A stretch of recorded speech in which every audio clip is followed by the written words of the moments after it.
자, 우리가 이제 이렇게 해서 인근 지역 공부를 했고요. 이제 남아있는 유사 지역과 동일수급권 보겠습니다. 자, 유사 지역은요, 대상 부동산이 속해 있지 않습니다.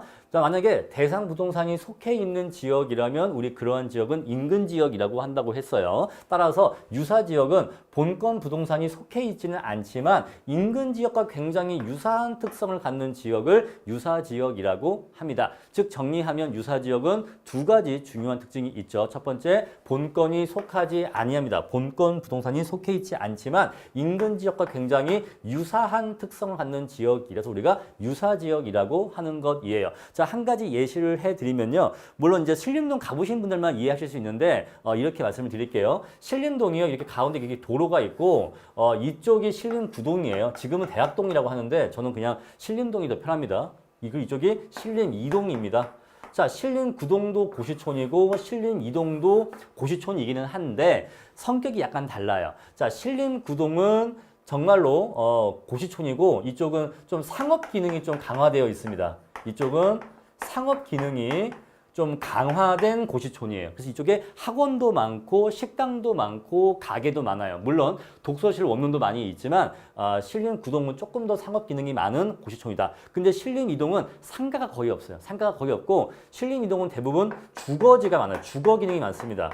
그래서 신림2동은 물론 신림2동에 고시원이나 독서실도 많이 있긴 하지만 신림2동은 그냥 그 지역 주민들이 그냥 거주하시는 집도 많아요. 그래서 신림2동은 고시촌이기는 하지만 주거 기능이 강한 고시촌이고 신림9동은 상업 기능이 강한 고시촌이에요. 따라서 땅값도 신림9동이 조금 더 비쌉니다. 자, 그러한데 만약에 내가 지금 평가하는 부동산이 신림9동에 있는 원룸 건물이다라고 쳐볼게요.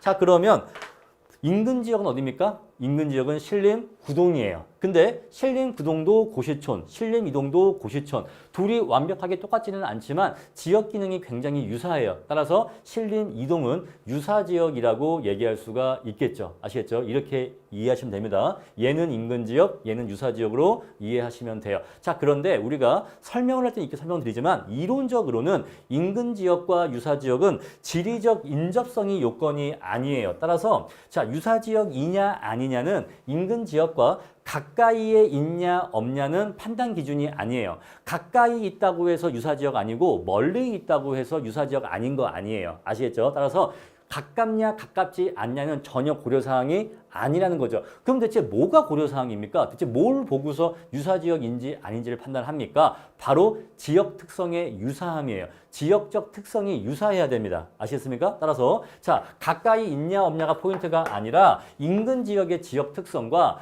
유사 지역의 지역 특성이 유사하냐, 즉 용도적, 기능적으로 유사하냐, 이게 판단 기준이에요. 근데 마침 신림9동과 신림2동은 지리적으로도 가까울 뿐이고, 근데 그건 중요한 게 아니고 고시촌이라는 용도와 기능, 고시촌이라는 용도와 기능이 완벽하게 똑같지는 않지만 굉장히 유사하다는 거죠. 아시겠습니까? 만약에 완벽하게 똑같으면요. 그러면 얘까지도 인근 지역이에요. 아시겠죠? 똑같으면 동질적이면 얘도 인근 지역인 거죠. 이렇게 인근 지역인 거죠. 근데 동질적이진 않고 유사해. 그러면 인근 지역, 유사 지역인 거죠. 아시겠죠? 자, 이러한 유사 지역을 왜 분석해야 되는가? 원칙적으로 1차적인 사례 수집 범위는 인근 지역입니다. 자, 원칙적으로 1차적, 즉 우선적인 사례 수집 범위는 인근 지역이에요. 근데 만약에 인근 지역 내에서 충분한 만큼의 사례 수집이 어려운 경우에는 유사 지역까지 사례 수집 범위를 넓힐 필요성이 있습니다.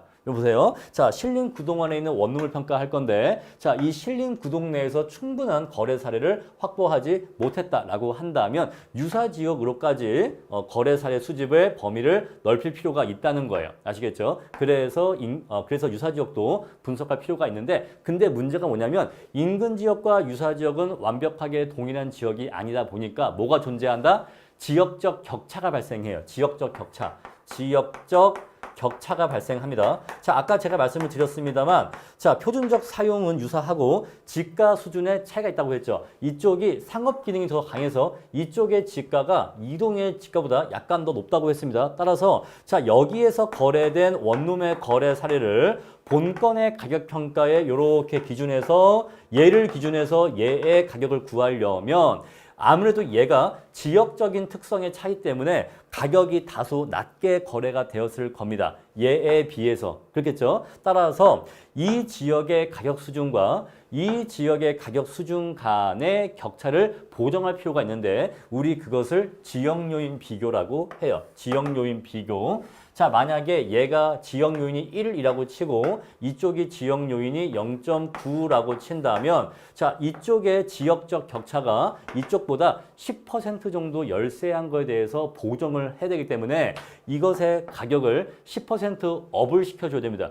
10% 업을 시켜줘야지만 그래야지만 대등한 위치에서 이 부동산과 이 부동산의 개별적인 비교를 나중에 할 수 있게 되는 거예요. 아시겠죠? 자, 지역적 차이가 있으니까 지역적 보정을 해줄 필요가 있다는 겁니다. 여러분 이것을 한번 이렇게 이해해 보시면 이해가 편하실 것 같아요. 자, 어떤 대학교에 두 고등학생이 원서를 내서 지원을 했는데 이 학생은 과학고예요.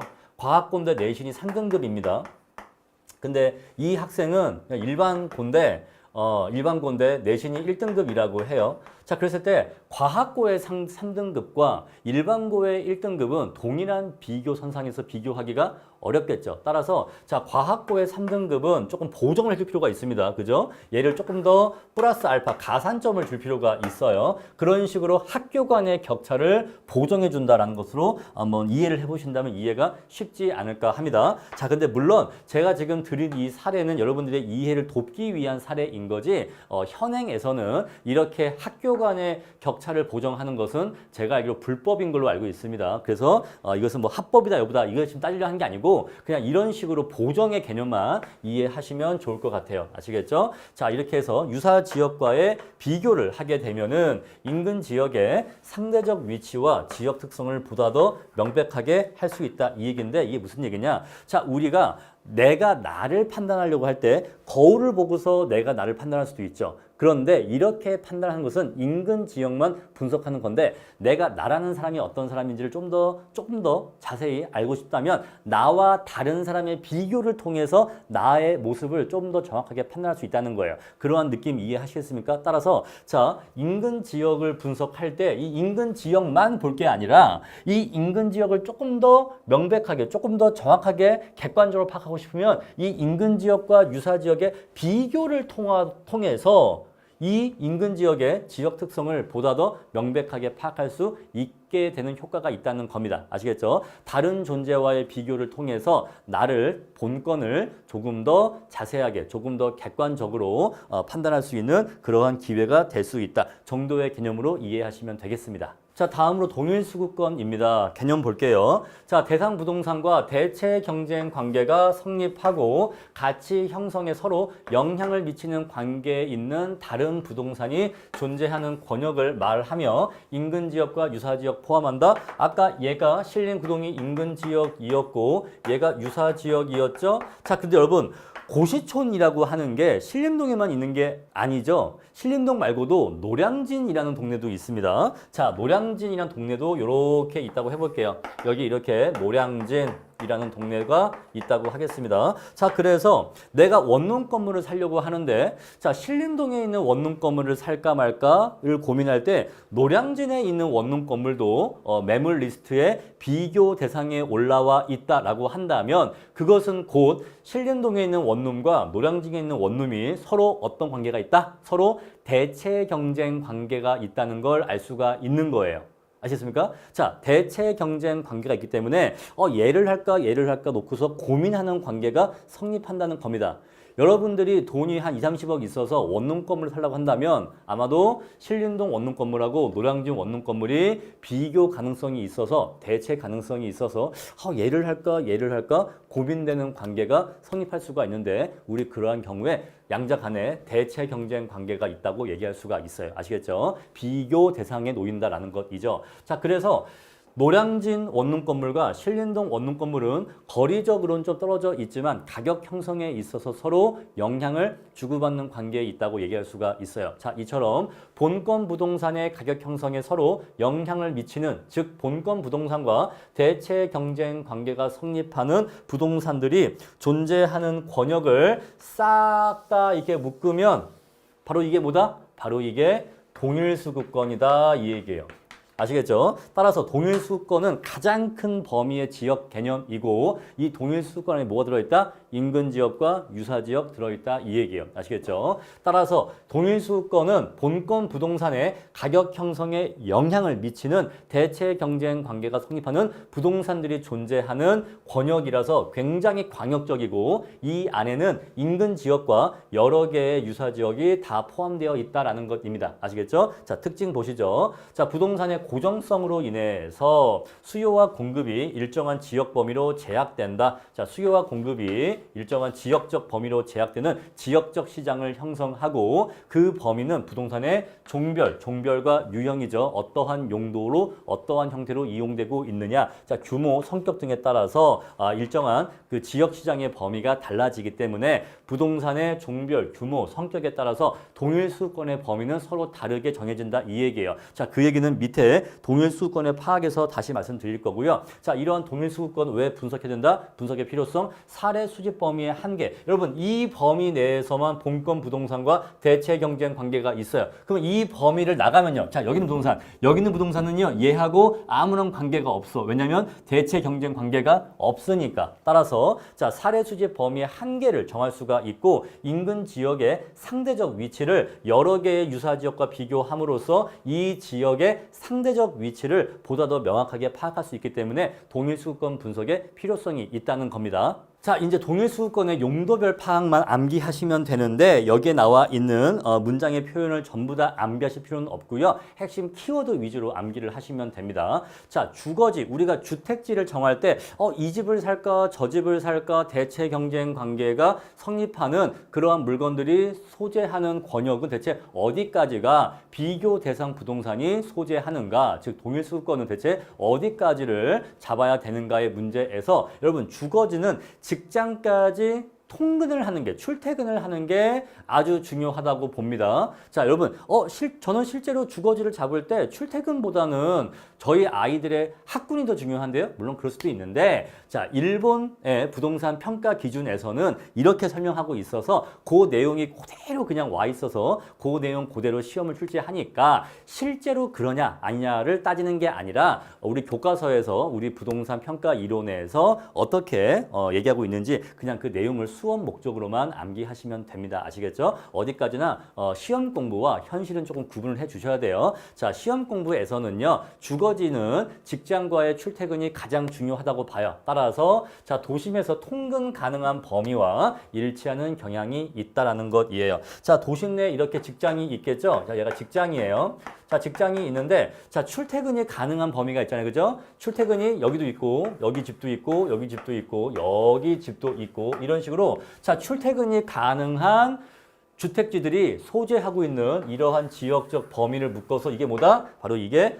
동일수급권이다 이 얘기예요. 아시겠죠? 그래서 자, 얘는 거리가 멀리 있더라도 전철 노선이 있어서 거리는 멀지만 1시간 내에 올 수가 있고 얘는 거리는 가깝지만 교통편 좋지 않아서 이렇게도 1시간 걸릴 수 있죠. 자, 이런 식으로 출퇴근이 가능한 범위 내에 있는 주택지들은 모두 본권과 대체 경쟁 관계를 이룬다는 거예요. 아시겠죠? 자, 그런데 주거지는 여기에 한 가지만 더 추가하면 자, 지역적 명성 또는 지역적 품위에 따른 선호도가 존재할 수 있다는 겁니다. 자, 우리가 일반적으로 사회에서 고급 주택지로 분류되는 동네들이 몇 개가 있어요. 뭐가 있죠? 도곡동, 잠원동, 뭐 서초동, 반포동 이런 식으로 굉장히 잘 사는 동네, 굉장히 어떤 주택지로서 프리미엄을 가지는 동네들이 있는데 그러한 경우에는 사람들이 특별히 그 동네에 살고 싶어하는 욕구가 있다 보니까 그러한 경우에는 그러한 지역적 범위 내로 동일수권의 범위가 좁혀질 수 있다는 겁니다. 또는요, 연고, 내가 어디 출신이다. 난 그래서 꼭 거기 근처에 살고 싶다라고 하는 경우에도 그 근처로 범위가 한정될 수 있다는 겁니다. 자, 상업지의 경우에는요, 동일수권을 동일 또는 유사 배우지를 배경으로 해서 동일한 수익을 올리는 범위가 상업지가 된다는 건데 쉽게 얘기하면요. 가게를 낼 때 자, 여기다가 가게를 내든 여기다가 가게를 내든 여기다가 가게를 내든 모두 동일한 매상물을 올릴 수 있다면 여기와 여기와 여기는 모두 서로 대체 경쟁 관계가 있다고 얘기할 수가 있겠죠. 따라서 이러한 상가들이 존재하는 권역을 묶어서 상업지의 동일수권이라고 판단할 수가 있다는 거예요. 자, 그런데 이런 이러한 상업지가 고도 상업지일수록 고도 상업지란 굉장히 고층 건물들이 들어서 있고 마치 저기 뭐 가로수길 또는 뭐 명동 이런 식으로 굉장히 상가가 발달하고 상가가 집약되어 있는 그러한 상업지를 얘기합니다. 뭐 백화점, 쇼핑몰 이런 것들이 입점해 있는 상업지를 고도 상업지라고 해요. 자, 이러한 고도 상업지일수록 배후지의 범위가 넓어지는 특성이 있다는 겁니다. 자, 이거 키워드만 기억하시면 돼요. 동일한 수익을 올리는 범위가 상업지의 동일 수급권이 된다라는 것입니다. 자, 마지막으로 후보지나 이행지의 동일 수급권 파악할 수가 있는데 여러분 후보지나 이행지는 현재 용도에서 새로운 용도로 토지의 이용이 바뀌어 가고 있는 토지이죠. 자, 그랬을 때 동일 수급권은 일반적으로 전환되어 가는 토지의 종별에 따른 즉 종별은 용도를 얘기하는데 전환되고 있는, 바뀌고 있는 토지의 용도의 동일 수급권 범위와 일치하는 경향이 있다는 거예요. 만약에 종전에 주거지였고 이 주거지가 상업지로 용도가 바뀌고 있다고 합시다. 자, 이렇게 용도가 바뀌고 있다면 얘는 상업 이행지인데 이 경우에는 상업지로서의 동일 수급권으로 파악하면 된다는 거예요. 원칙적으로. 그런데 예외적으로 성숙도가 낮은 경우에는 이행의 정도가 매우 낮아. 아직은 요거밖에 이행이 안 됐어요. 이런 경우에는 아직은 주거지에 더 가깝다 보니까 성숙도가 낮은 경우, 다른 말로 이행의 정도가 낮은 경우에는 그냥 종전의 용도인 주거지로서 동일 수급권을 파악하면 된다는 겁니다. 아시겠죠? 원칙적으로 토지 용도가 이렇게 바뀌고 있으면 이렇게 이만큼 와서 바뀌고 있으면 거의 다 왔죠? 거의 다 온 경우 성숙도가 높은 경우에는 거의 다 왔으니까 상업지로서 동일 수급권 파악하면 되는데 예외적으로 성숙도가 낮은 경우에는 종전의 용도를 전제로 해서 동일 수급권 파악하면 된다는 겁니다. 따라서 후보지나 이행지의 경우에는 동일 수급권을 파악할 때 성숙도의 정도를 판단할 필요가 있어요. 성숙도에 따라서 전인지 후인지가 결정되게 됩니다. 자, 워크북 프로 보겠습니다. 1번 문제, 지역 분석에서는 인근 지역뿐만 아니라 유사 지역까지 분석함으로써 대상 부동산의 구체적인 가격을 산정한다. 틀렸죠? 지역 분석에서는요, 가격 수준까지만 판단을 하게 됩니다. 자, 나중에 이것을 전제로 해서 개별 분석에서 구체적인 가격을 판정하게 되는 것이지 지역 분석에서는 가격 수준까지만 알 수 있게 됩니다. 자, 두 번째, 지역 분석은 당일 지역을 전체적이고 거시적인 차원에서 분석한다. 맞아요. 지역 분석은 거시적, 광역적 분석이 맞습니다. 세 번째, 지역 분석의 결과로 그 지역의 표준적 이용도 있고 표준적 사용도 있어요. 같은 말입니다. 그리고 가격 수준, 저는 얘를 표사와 가수라고 표현합니다. 표준적 이용과 가격 수준을 파악할 수 있게 됩니다. 4번입니다. 개별 분석은 개별 요인을 분석해서 표준적 사용 판정하는 게 아니라 뭘 판정하죠? 최유효 이용을 판정하고요. 그리고 구체적 가격을 판정합니다. 자, 5번 지역 분석은 개별 분석 후에 이루어진 것이 일반적이다. 선후가 바뀌었죠. 지역 분석이 선이고요. 개별 분석이 후입니다. 선후가 바뀌었다. 자, 6번입니다. 지역 분석에서는 개별 분석에서 파악된 자료를 근거로 대상 부동산의 최유효 이용을 판정한다. 자, 앞뒤가 바뀌었죠. 역시. 자, 먼저 지역 분석을 먼저 해야 됩니다. 따라서 개별 분석에서는 지역 분석에서 파악된 것을 근거로 최유효 이용 판정한다라고 해야 맞는 말이에요.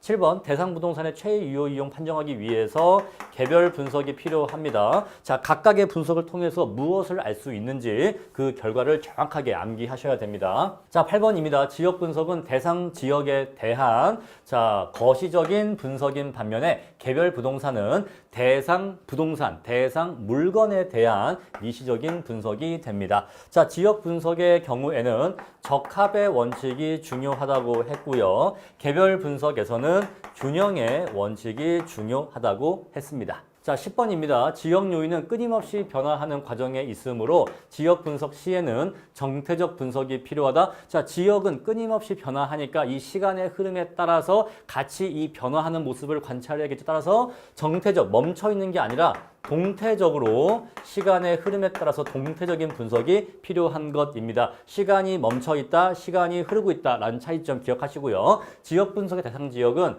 인근 지역, 그 다음에 유사 지역, 그리고 동일 수급권 이 세 가지 범위의 지역이 있다는 거 자, 12번입니다. 인근 지역의 생애 주기는 무엇으로 구분되는가? 저는 이것을 초자를 따서 외우는데 장숙, 쇠, 천, 악이라고 하는 초자로 저는 외웁니다. 장숙, 쇠, 천, 악. 자, 성장기, 성숙기, 쇠퇴기, 천이기, 악화기 이렇게 초자로 외우시면 좀 더 암기가 편하실 겁니다. 장숙, 쇠천악. 자, 13번. 자, 인근 지역의 생애 주기 중에서 가격 수준, 땅 가격이죠. 이것은 성장기에 최고에 이른다. 땅값이 가장 비쌀 때는 언제냐? 성숙기에 최고로 비쌉니다. 자, 그런데 지가 상승률, 지가 상승률은 성장기에 가장 높다고 말씀을 드렸어요. 자, 각각의 단계에 무엇이 제일 높은지 구분을 해주세요.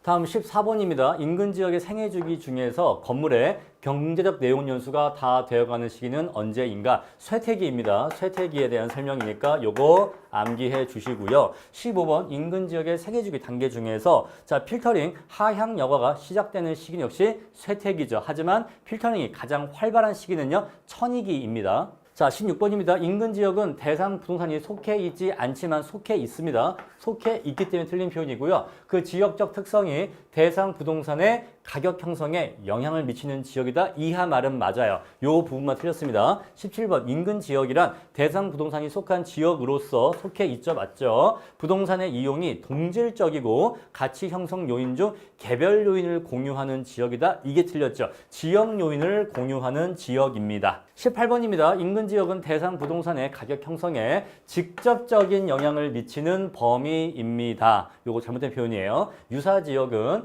감정평가의 대상이 된 부동산이 속한 지역으로서 요거 틀렸죠. 나머지 내용 다 보니까 유사 지역에 대한 말이 아니고 이 자리에 인근 지역이라는 말이 와줘야 올바른 문장이 됩니다.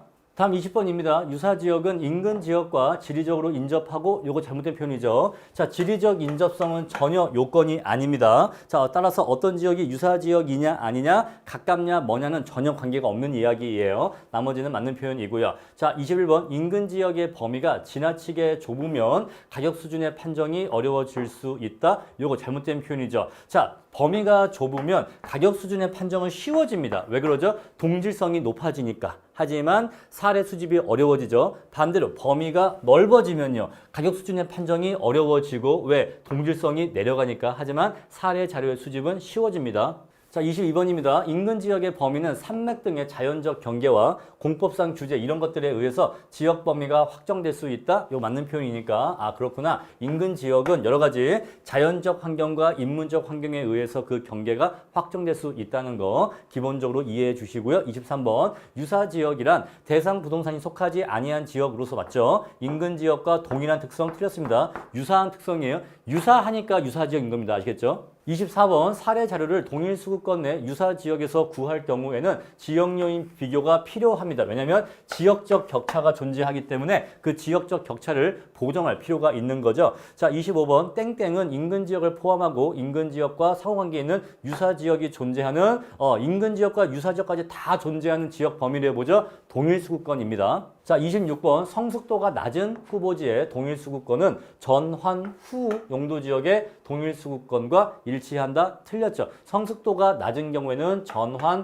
전을 기준해서 동일 수급권을 구해야 됩니다. 일반적으로 땡땡의 동일 수급권은 도심에서 통근 가능 끝났죠. 통근 가능한 지역적 범위 하면 그냥 주거지라고 답을 하시면 됩니다. 자, 28번입니다. 동일 수급권이란 대상 부동산과 땡땡 관계가 성립하는 권역이다. 자, 대체 경쟁 관계가 성립하는 부동산들이 존재하는 권역을 말하고 인근 지역과 유사 지역을 포함한다. 이렇게 답을 해 주시면 됩니다. 자, 이렇게 해서 자, 지역 분석과 개별 분석까지 해서 감정평가 총론 강의 마치고 뒷 강의에 이어서 감정평가 강론 들어가도록 하겠습니다.